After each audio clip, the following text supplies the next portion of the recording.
कल 11 जनवरी को एम्स कल्याणी में स्थित आईसीएमआर के वायरल रिसर्च डिजीज लैब में निपा वायरस के 2 केसेस सस्पेक्ट केसेस पाए गए हैं।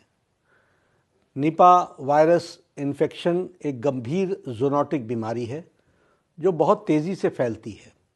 इसलिए इसकी रोकथाम के लिए तुरंत कोऑर्डिनेटेड कार्रवाई शुरू कर दी गई।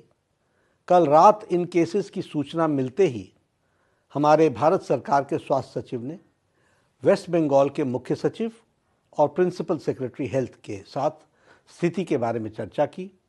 वेस्ट बंगाल को सहायता देने के लिए और आउटब्रेक को रोकने के लिए तुरंत ही national joint outbreak response team हमने स्थापित की और जिसके निम्न संस्थाओं के एक्सपर्ट्स को भी हमने जोड़ा है। एक तो all India institute of health and public hygiene Kolkata, उसी तरीके से national institute of virology Pune, national institute of epidemiology Chennai, all India institute of medical sciences Kalyani और साथ में department of wild life, ministry of environment, forest and climate change, इनके सदस्यों का एक तरीके से गठित टीम को हम लोगों ने वहाँ पहुँचाया है वेस्ट बंगाल में कार्य करने के लिए।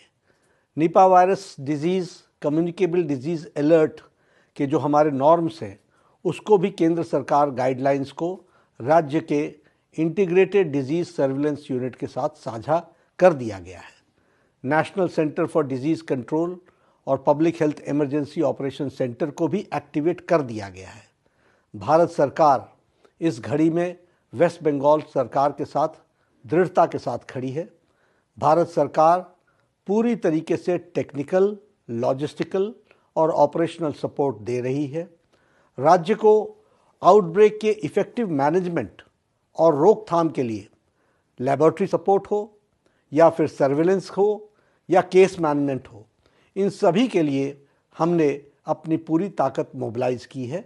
और आज ही मैंने मुख्यमंत्री वेस्ट बंगाल के ममता बनर्जी की से बातचीत की है और उनको हमने कहा है कि आप निर्देशित करें अपने एक्सपर्ट टीम को कि वो एक्टिवली भारत सरकार के टीम के साथ मिलकर इसके रोकथाम में पूरी ताकत लगाएं।